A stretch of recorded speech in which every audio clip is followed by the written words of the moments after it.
an 18-year-old man in suspicion of terror offences in connection with Friday's attack on London Tube train. We have details of these stories and many more coming up shortly. My name is Wendy Lai. Let's start with our stories now.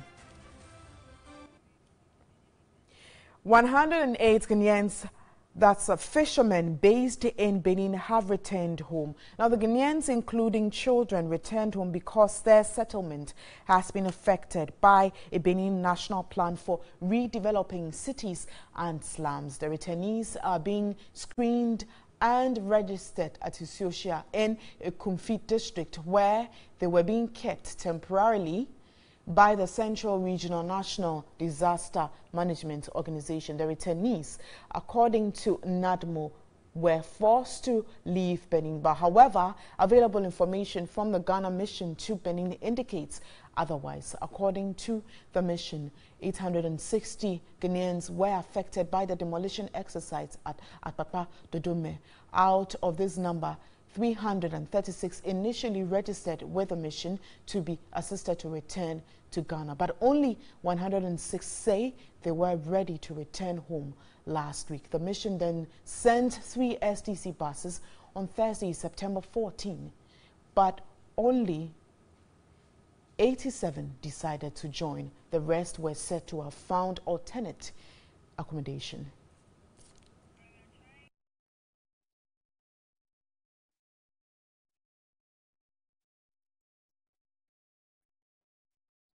For some more updates on what is being done to assist these returnees and the numbers that have coming so far. But I'm told I do have Eric Arthur. He is the PRO for NADMO in the Central Region. Good afternoon, Eric, and thanks for your time. Good afternoon, and thank you very much for having me. And now, first of all, we want to find out if the number we did have early on still stands and if more have come home. That's the number of returnees. Thank you very much, but I didn't hear you so clearly on what you asked. Now, I'm asking about the number of returnees. If we still have the old number or it's gone up? Well, so far, we've still received 108 so far. As I did make mention of yesterday, we still have 108. And let me take this very opportunity to clear this I don't know whether I should say a mischief or something. Our brothers and sisters who have returned from the Republic of Benin were not deported. Our brothers and sisters voluntarily were returned back to Ghana. They were not deported because according to some of the media outlets, we are hearing that they said they were deported here and there. These are people, our own people, who were voluntarily returned back to Ghana, so they were not deported. Now, coming to the question of whether we are still waiting for more, as I did make mention of, we are expecting a little over 228 more people to be returned back to Ghana, not to be deported, to be returned back to Ghana. Now, have you been able to assist them get back to their homes and any support for them? Yeah. I can clearly indicate to you that they have been supported right from the day they willingly accepted to come back to Ghana. Yesterday, for instance, I mean, all of them were taken back to their various communities. We gave them food, we gave them water to drink, but I cannot say it is enough because once they have gotten back to their various homes, they are not going to start work immediately. So most definitely, they will need certain things. And this is where we, NADMO, through the government, is still in there. We are still assessing the situation. As I was telling somebody yesterday, some of them even have their own houses here. So it's not as if they don't even have some places to sleep. But what we are saying is that as we are doing the assessment, as we are assessing the needs that they actually need now, that will inform us what to be given to them. So I can tell you that in these communities that they are, we have NADMO zonal officers who are assessing the situation. To be honest with you, they are doing a whole lot of work, and based on the assessment, we will reach out to their needs. All right, but how long would this needs assessment take? Can you come again, please? How long would these needs assessment take? And can you tell us some of the specific areas you took them to? Their homes, I mean. Very good. We took some to Gomwodego. We took some to Ekunfi Safa. We took some to Ekunfi Imuna. Then we took some to Abwesi in the western region. Okay. And also 3 were taken to Kumasi. Now, okay. what the needs assessment here is very simple. Now, they have come back home. If they are not going to work, then most definitely they wouldn't have food to eat.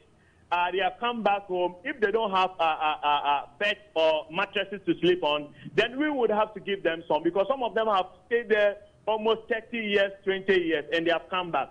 So what we are doing is that we are assessing. And to be honest with you, we are not going to take a whole lot of time, because so far there are only 108, and they are scattered among these 4 or 5 communities. Okay. And the zonal officers are there, and they are giving us feedback as to what they need. And our headquarters is much aware, and they are really working to ensure that our brothers and sisters are going to be relieved. And I repeat, we are not going to take all the burden, because what NADMO do is that when situations of this nature occur, we give a relief.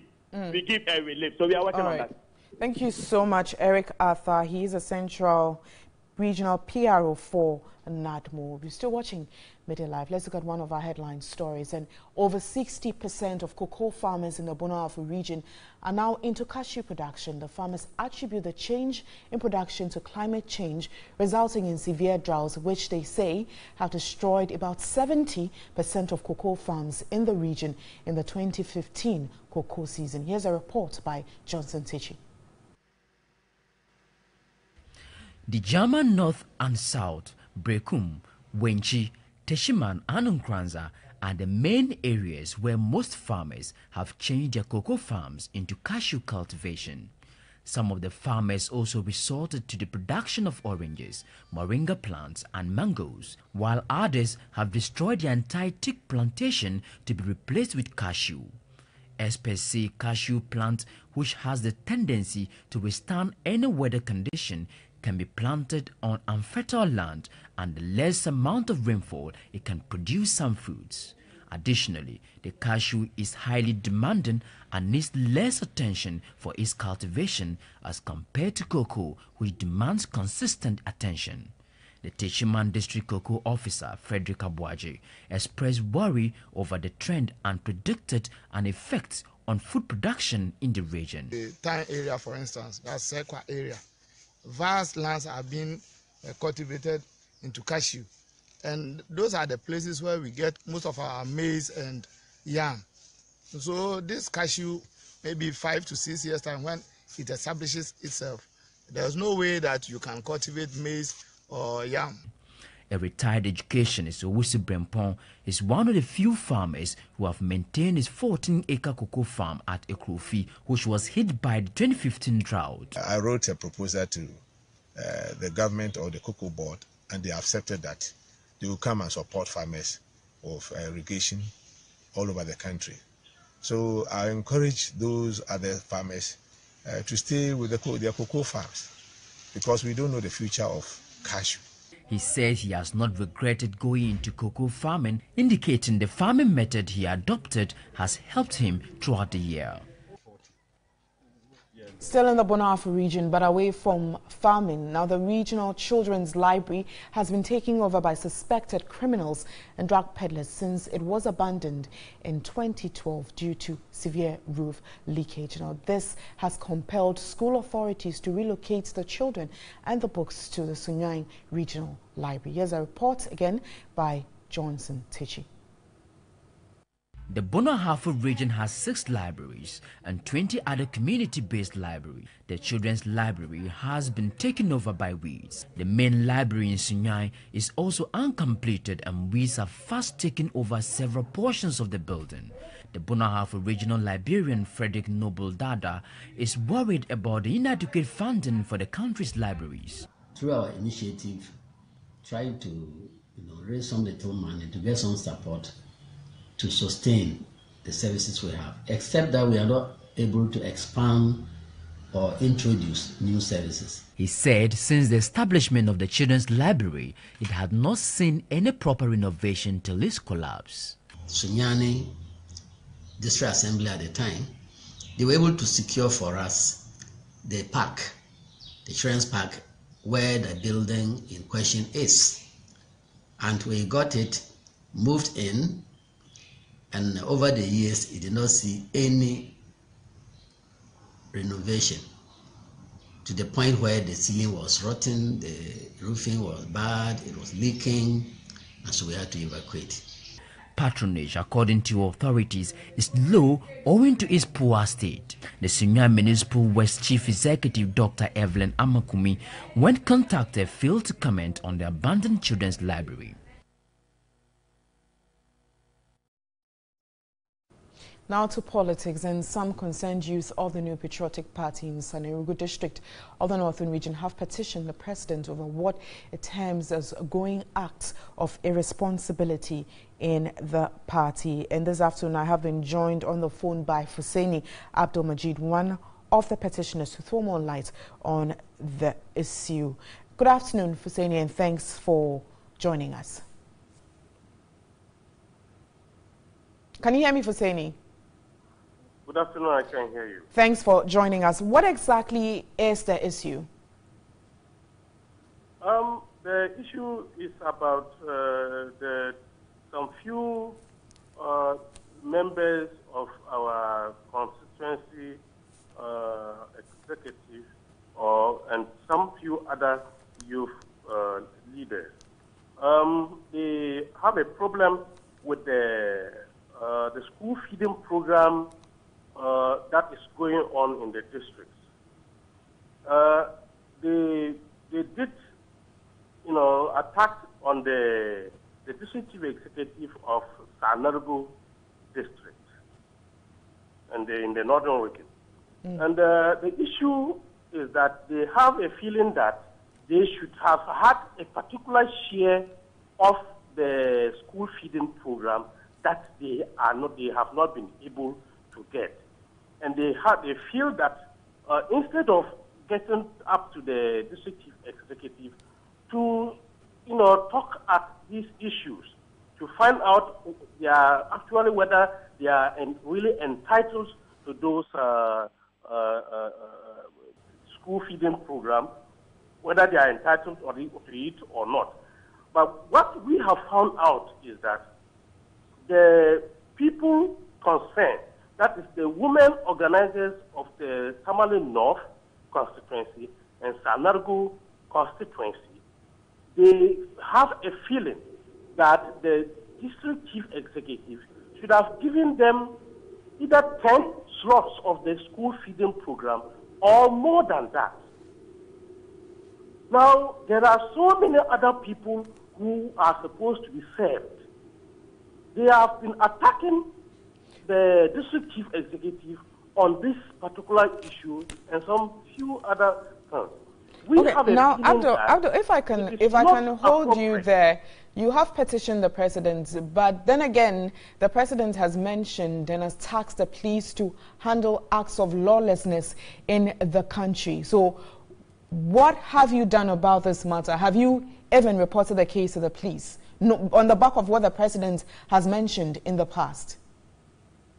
Yes, that is why we are coming out, and we are trying to let people know that it is good, as members of the party, it is good we exhibit, we emulate the president and the way of life he's leading Ghana.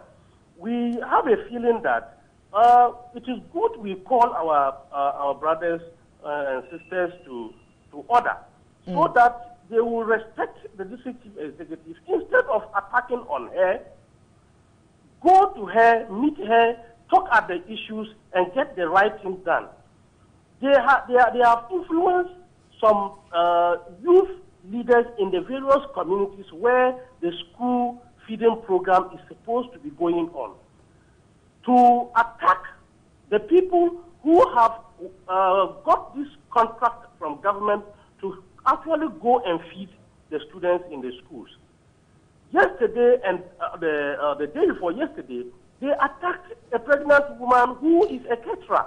But the point I'm trying to make is that she wasn't feeling normal. The point I'm trying to make is that we are advising that it is not part of the ethics of this party, and we are feeling that it is good that government come in to bring these people into.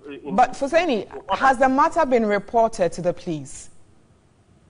Yes, it has been reported, and I think they are working on it. They are trying to their best to work. I can't tell to what extent they have gone into it, but the matter, we have reported it to the leaders of the party, and we are very sure that they will go into it.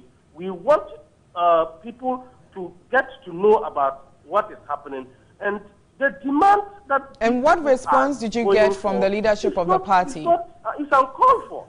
What response did you get from the leadership of the party, Fuseni? When she has to deal with a lot of people. Fuseni, what response did you get from the leadership of the party when you reported the matter to them? There are many district chief executives. They have never been able to, they have never received attacks like that. Is it because she's a lady? Fuseni, I asked, can you hear me, Fuseni? Our ladies to lead us well. Fuseni, can you hear me? I have never seen a district chief executive who has been working tirelessly and, you know, as good as we are seeing from this woman. I'm asking that, Husseini, can you hear me? Hello. I'm asking that, what response did you get from the leadership of the party? They said they will look into it, but we have not heard anything up to now. Monday is coming, and we are afraid that these people, these few people who are destroying the caterers' things that they use in cooking for the children will do that again. That is what we are afraid of. And we are calling the concern of leaders in the region and at the national level to call them to book. All right. Thank you so much, Husseini. These two constituencies are the brain behind those distractions. Thank you so much, Husseini. Abdul Majid is one of the petitioners who have raised concerns about the that's the school feeding program up north. You're still watching Midday Live, and the board chairman of the Ghana Education Service, Michael Nsoa, has blamed the congestion associated with the free SHS placement to heads of schools who declared vacancies in their schools. He, however, gave an assurance the GES has put in place measures to provide logistics and facilities to resolve any challenge. He spoke to Catherine Frimpoma. Most school heads have complained of having received more students than they can admit, a situation they lament is putting pressure on their limited facilities. This, according to the board chair of the GES, is coming as a surprise. All this information have come too late, and it's looking like we didn't know. So then, would you agree that maybe your team also did not do what you were supposed to do in gathering this information, because we shouldn't be hearing of these things now? The minister met all heads in this country 3 times in Kumasi. 3 times. And they were given prepared sheets format to fill with all the information that is required to enable them function properly. And if you don't have it on the sheet, which were captured and put into the computer, and now you are telling me you don't have this, you don't have that, it becomes difficult for us to understand how you are managing your school. He said most of the heads of the various schools under-declared the number of students they could enroll, creating the impression they are being overburdened. Today, for instance, the headmaster of Agri Memorial is being summoned to Accra to answer why. No, the students who went out, we are only replacing students who went out. 1,000 students went out, and you declare about 700. So if you are not careful, the temptation is that you will fill this, and then the problem that will be even worse, because that is the figure we've used for our budget. Mr. Nsoa said the GES was ready to assist the schools with the requisite facilities and logistics to make the free SHS program successful. Whatever it is, as and when these reports come, the ministry is taking action to make sure that the children or the students are comfortable in their schools. If it is desks, yes. If it is, I know some of these schools have, through the GET fund, they have been provided with buildings and so. I personally went to some schools. The buildings are almost complete. If I painted and everything, it needs small, some money to fix other gadgets. And this will be taken care of. To other stories, President Akufo-Addo has received the first Ghana card to signal the official rollout of the National Identification System. The card is expected to replace the sectorial ID cards and will be the only mechanism for transaction where identification is required. The implementation of the National Identification Project is a long-held MPP campaign pledge to build a database of Ghanaians and other nationals resident in Ghana. The aim of the project is to establish an integrated data warehouse of databases from key public institutions using the identification system as a unique identifier for data items and automating the processes involved in accessing public services at both national and local government offices. It is also to enhance policy planning and implementation. Within a year from now, when every Ghanaian in Ghana and every Ghanaian abroad has been given the opportunity to register for the Ghana card, in the first instance for free, and you fail to do that, you would not be able to access certain services, facilities, and opportunities that are customarily available to the public. President Akufo-Addo, who received the first card to signal the official rollout of the project, enumerated the importance of the card in promoting national development. With a 128 kilobyte capacity, the Ghana card will enable other stakeholders to run their applications on the national identity card. Ultimately, the card will replace the sectorial identity cards in circulation and shall be the only card to be used in transactions where identification is required as provided by law. He argued it is better to keep sensitive digital data with the NIA than allowing other institutions to do same.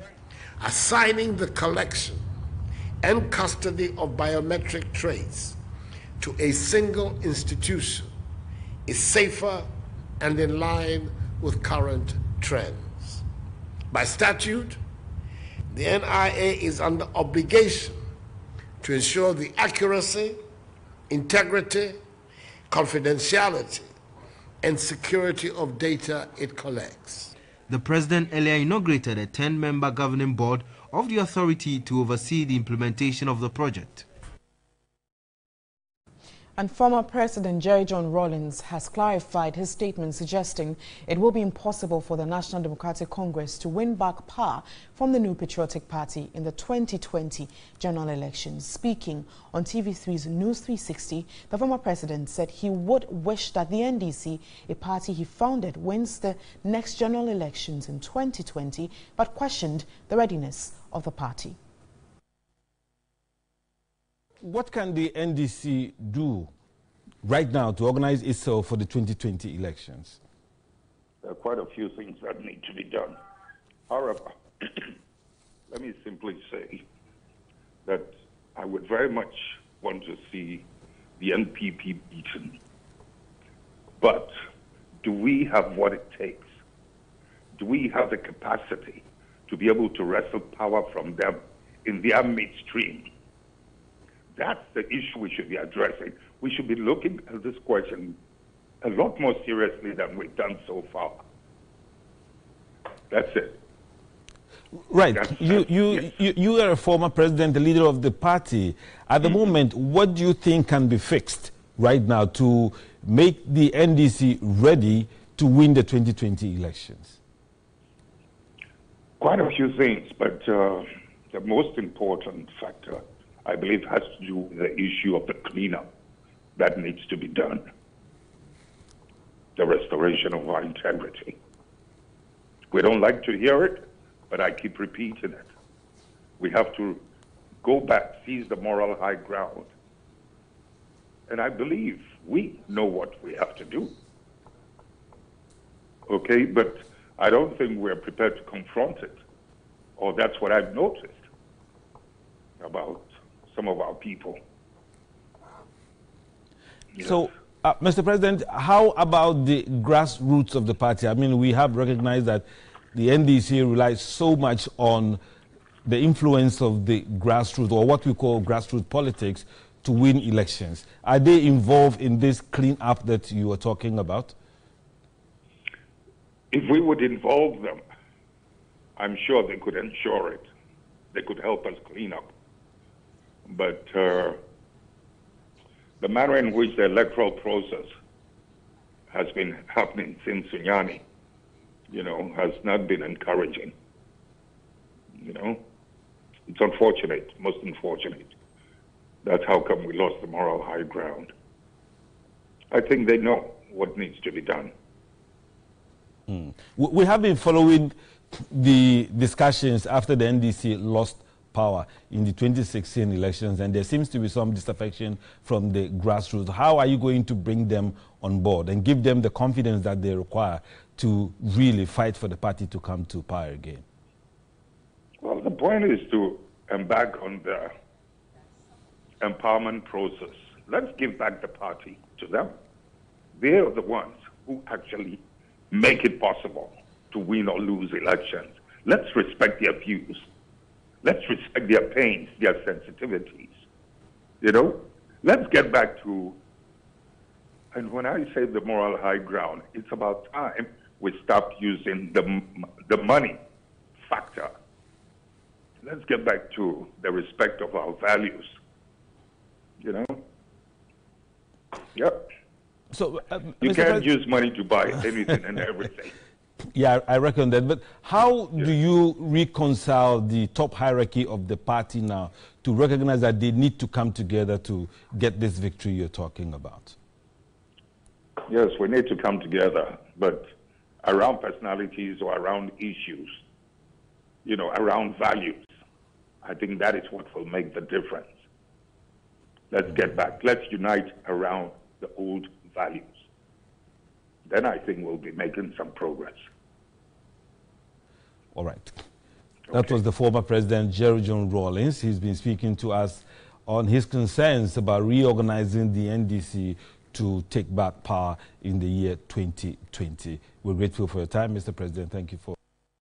Now we move on to other stories, and transportation is expected to receive a major boost as the country has received 30 buses from the Turkish government. The 34-seater Mercedes-Benz buses were donated in fulfillment of a promise made by the President of Turkey when he visited Ghana in March last year.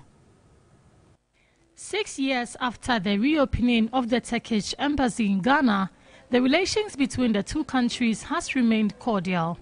This has been characterized by high-level official visits between the two countries, with issues of migration and employment being key among the discussions. During his last visit to Ghana, President Erdogan joined former President Mahama to cut sword for the official commencement of work on a new terminal building at the Kotoka International Airport and promised his government support towards transportation in Ghana. Minister for Local Governance and Rural Development, Hajia Halima Mahama, who received the buses, underscored the need for their proper maintenance. Our concern is when they pick up the vehicles and run them, whatever proceeds they get from it, it should be used for the maintenance of the vehicle. Of course, they will have to pay the drivers and the conductors who will be running the vehicles, but would ensure that they open an account, put some of the proceeds in for maintenance of the vehicle. Maintenance is key.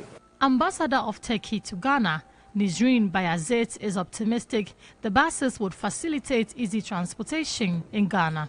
Promised that Istanbul Metropolitan Municipality will donate buses for the use of public transport in Ghana.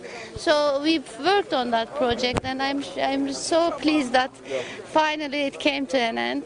And we hope that this will be useful for the people of Ghana. We know that there is great need in public transportation. In addition to the buses, it's a 30-footer container full of spare parts. Now head to the Shanti region, where private developers who have put up buildings along the catchment areas of the Owabi and Barikesi dams have been given 1 week to produce their permits or have their property demolished. The move is to save the two dams from imminent collapse. Here's a report by Benjamin Edu.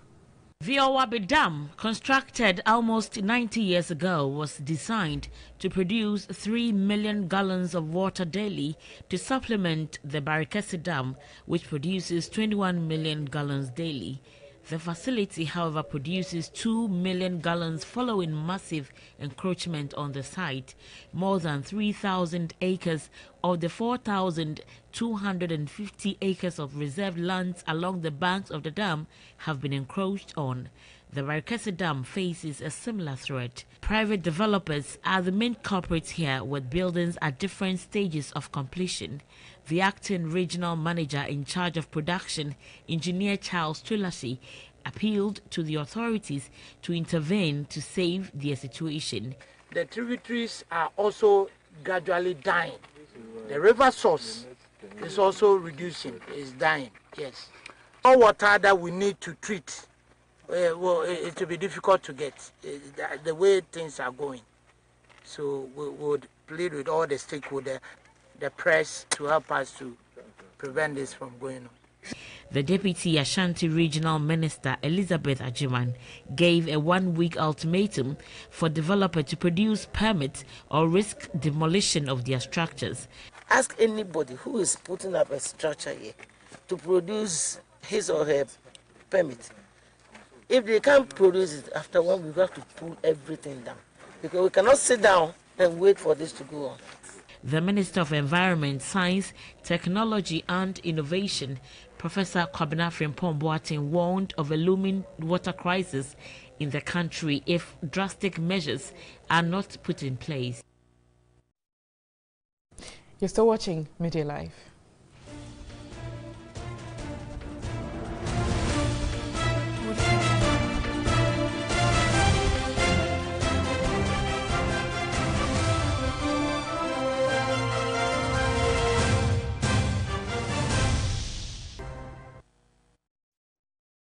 Thanks for staying. We have business now, and selected fishing communities in 4 regions of Ghana have received 20 fish insulated containers. The containers will help men and women who trade in fresh fish store fish for a longer period.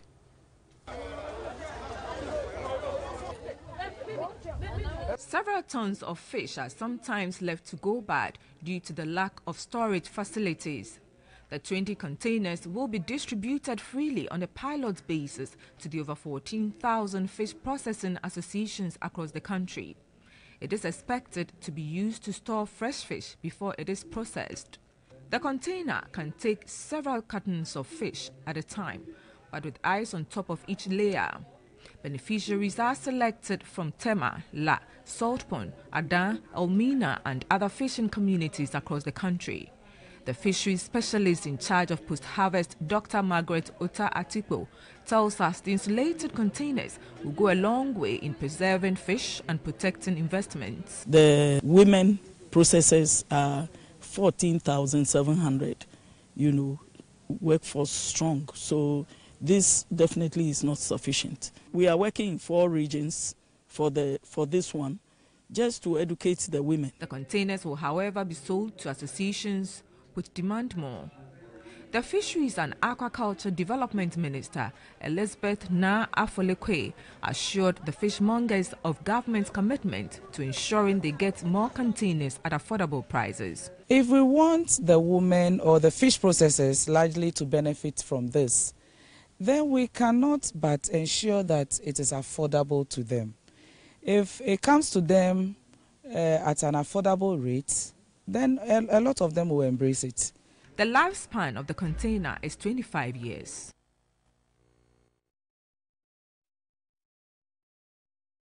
Let's head to the ports, and the cost of clearing goods at the ports is expected to reduce by the end of 2018. This is because government has finalized the first phase of the trade facilitation roadmap, which is looking at reducing the time for clearing goods at 24 hours by 2020. The Director of Foreign Relations, Anthony Nyame-Befi, announced this at the launch of Expedite Release of Goods through Pre-Arrival Processing Project. As part of the Trade Facilitation Roadmap, targets for 2022 is looking at 50% reduction of documentation at the ports. We hope to conclude everything, launch the pilot project so that come by December 2018, so that come 1st January 2019, we'll fully implement it. To reduce the cost of the clearance. The new project is expected to perform pre-arrival processing by using the existing IT landscape to enable paperless release upon arrival of goods for all low-risk shipments. We have a project budget of roughly $800,000. Part of that will also be contributed by the private sector.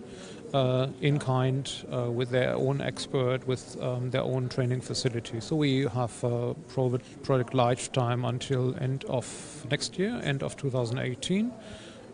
So it will be roughly 15 months. Already, the Customs Division of the GRA has initiated the process of the operation of the pre-arrival assessment reporting system. Advisor of the Commissioner General Henry Yintumi charged members of the project to be innovative in improving the clearance process at the ports. Risk management and the use of automation require careful consideration. The team should be dedicated, disciplined, and collaborative to ensure optimum results.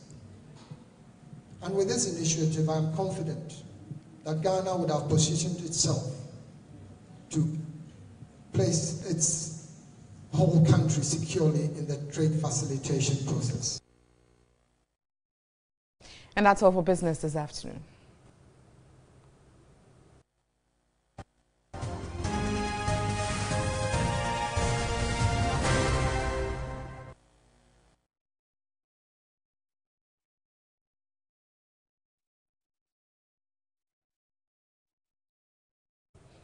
All right, so let's move on to other stories. And to health specifically, Benedicta Tarafiaku, an osteosarcoma patient, would have also been one of the first beneficiaries of the free SHS program, but for her current situation, although she has undergone a successful surgery, she still needs an amount of 15,000 cedis for the rest of her medication and subsequent discharge. It is advanced. You see, now your leg, you came too late, so we cannot save the leg now. So we have to amputate it for you. This was how bad the situation was when TV3 News finally brought Benedicta from her hideout to the Kolebu Teaching Hospital. This encounter was after the very first assessment by the officer in charge of the Accident and Orthopedic Department, Dr. Frederick Quatin, and his team. At the moment, we've lost the battle to save the leg. Now we are battling to save the human body in total. So refusing the amputation is obviously deciding that you want to die. It was sad news for both mother and daughter, as their worst fear stared them in the face. Either the poor girl is amputated or she loses her life. TV3 News paid for her admission and blood processing fee, as well as her initial basics at the hospital. Benedicta has finally had a successful surgery.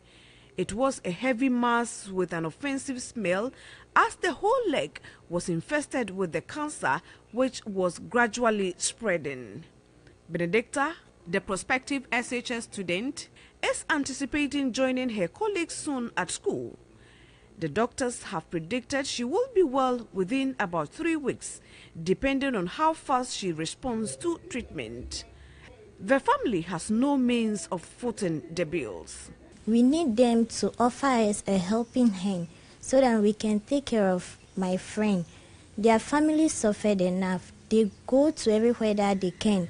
They do everything that they can in their power to take care of their doctor, but unfortunately, they come out with no results. I need help to achieve my goal, to further up my education, to be what I want to be in my future.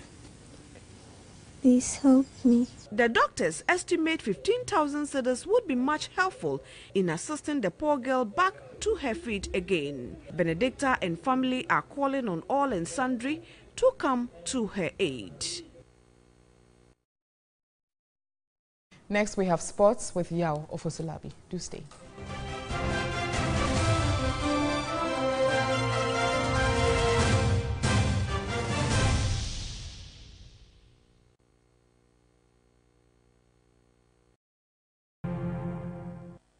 Hi, good afternoon. It's time now to do sports here. And on to our first story now. The Black Starlets held their first training in Abu Dhabi, where they have pitched camp for their final preparations towards the Under-17 FIFA World Cup. The Ghana Under-17 team checked into the Park Inn by Radisson after arriving in the early hours of Thursday.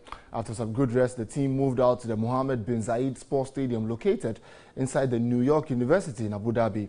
The facility has been secured for the team throughout their camping days. All 25 players were involved in training, which was largely a recovery session for them. Coach Pakusi Fabian is expecting to test his side with 2 international friendlies against some of the top Under-17 World Cup campaigners who are also heading to the United Arab Emirates for preparations.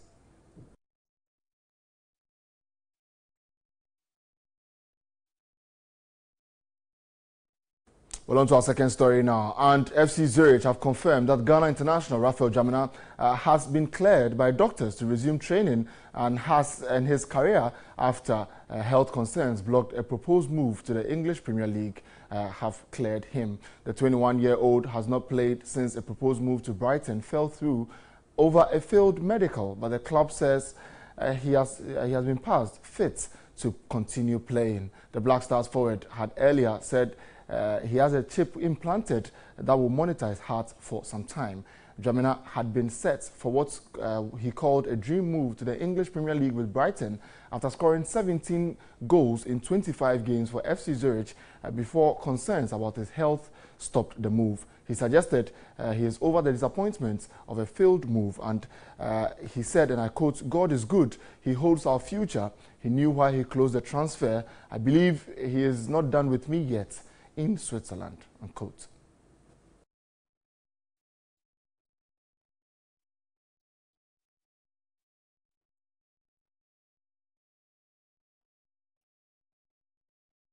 Well, on to the English Premier League now, and there's some fixtures from the English Premier League. But at the moment, Crystal Palace playing Southampton, and just when we got into the studio, Southampton was leading that game by 1-0. Dusan Tadic setting up Davis to score. But yesterday, Bournemouth beat Brighton and Hove Albion by 2-1. Crystal Palace, Southampton, as I mentioned earlier, is 1-0 after half-time for Southampton. Huddersfield take on Leicester City. Liverpool against Burnley later today. Newcastle United, Christian Achu's Newcastle will take on Stoke City. Watford will take on Manchester City. West Bromwich Albion against West Ham United, who got their first win of the season on Monday. And Tottenham Hotspur will take on Swansea City at 4:30 p.m. Tomorrow is a Super Sunday. It's Chelsea against Arsenal at 12:30 p.m. And Manchester United and Everton will also take center stage at 3 p.m.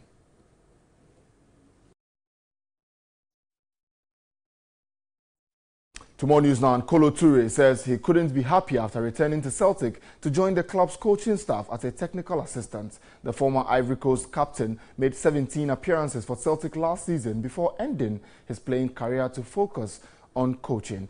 He called the appointment a new chapter in his career. In his new role, the former Arsenal and Liverpool and Manchester City defender will be supporting all the first-team coaching matters and using his knowledge to assist Celtic's various youth levels and also helping them to possibly another European title.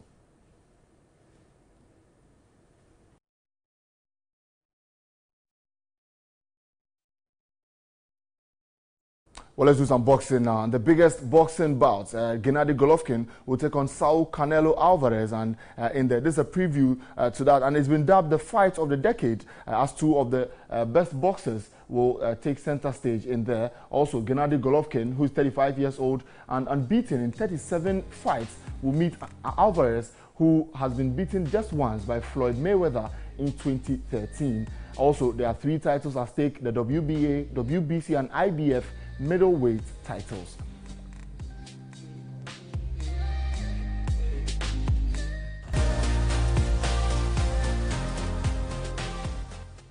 Well, that's all the sports here on Midday Live. My name is Yao Fosulabi. There's more sports later. Wendy Nyan joins you on News 360. Over to you, Wendy. 3 titles. What do you think of it?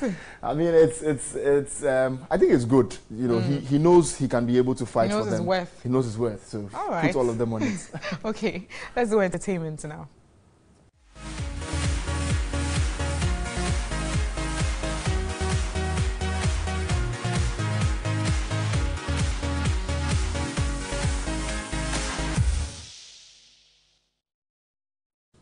Deputy Minister for Tourism, Culture and Creative Arts, Dr. Ziblim Bari Idi, says the ministry is collaborating with the Musicians Union of Ghana, the Ghana Actors Guild, and some individuals who promote the Wear Ghana initiative. Speaking on the sidelines of the Wear Ghana media launch, he emphasized that has been long overdue and it's time to put all the talk into action now.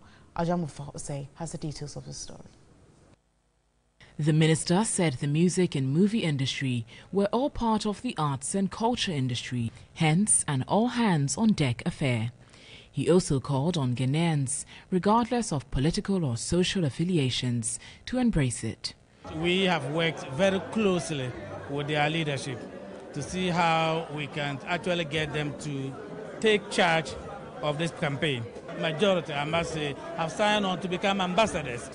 We cannot succeed in the campaign if we don't protect the industry that produces what we wear.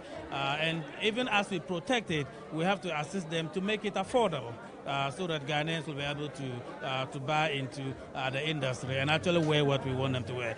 The launch, which was put together by the National Commission on Culture in collaboration with the Ghana Tourism Authority, was characterized with a display of African print design dresses and drama to sensitize the public on the need to patronize made-in-Ghana goods.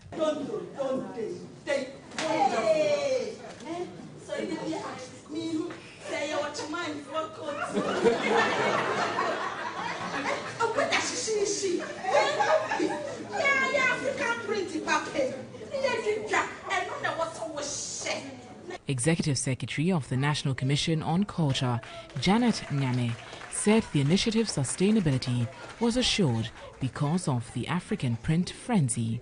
She noted that though a lot of things come in vogue but fade away, in no time this campaign is based on patriotism and would be for the Guinean.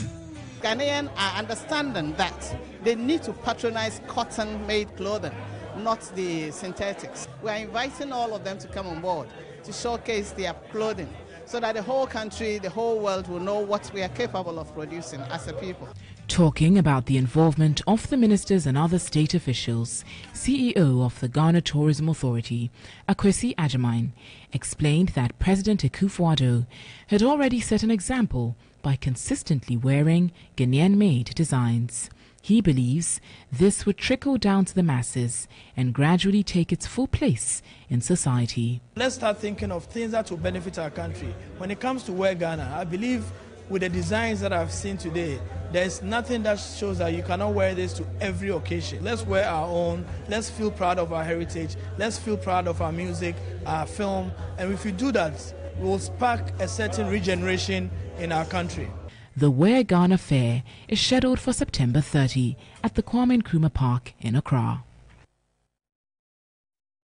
So for entertainment next, we have international news.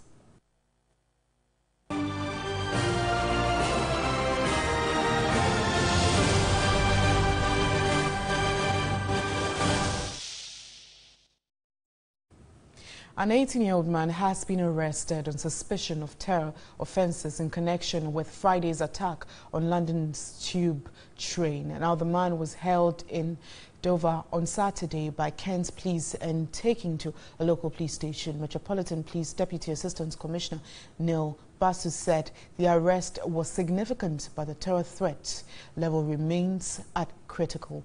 30 people were injured after the explosion on the train at Parsons Green. Most people were treated for minor injuries and have been released. The London Ambulance Service indicated, but 3 people remain in hospital.